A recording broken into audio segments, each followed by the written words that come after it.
One day these keys are going to be on my apartment keys, guys, and one day has arrived. If you don't know the God of the 11th hour, let me show you something.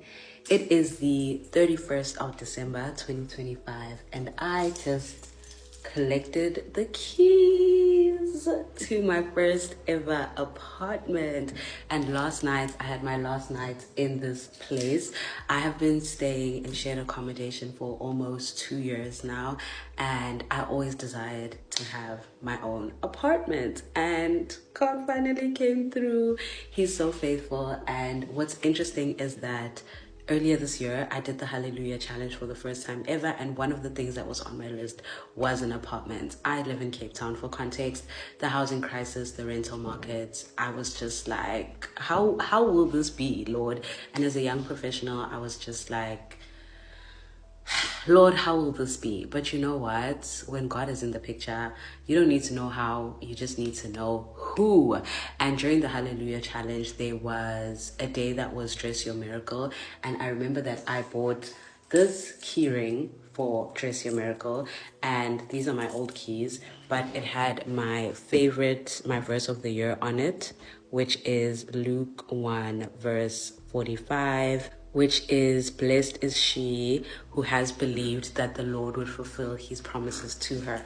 And I put this keyring on my old keys because I'm like, I'm not gonna wait until I get in an apartment. I'm literally just gonna put this keyring on these keys, and every time I come into my room, I am going to remember that there is a promise that God has made me that I believe he's going to fulfill. And so every time that I would come into my room, I'd come back home, I'd always say to myself when I saw this keyring that one day these keys are going to be on my apartment keys, guys.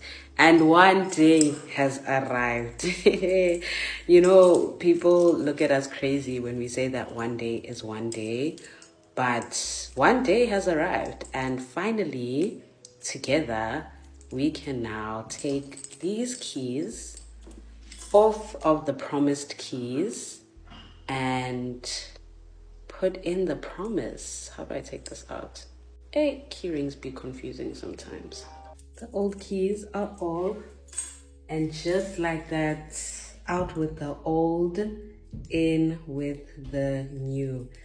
It's so crazy to me. Like, literally one day you can be wishing, hoping, praying for something, and then literally the next day you could be walking in your answered prayer because God, hey,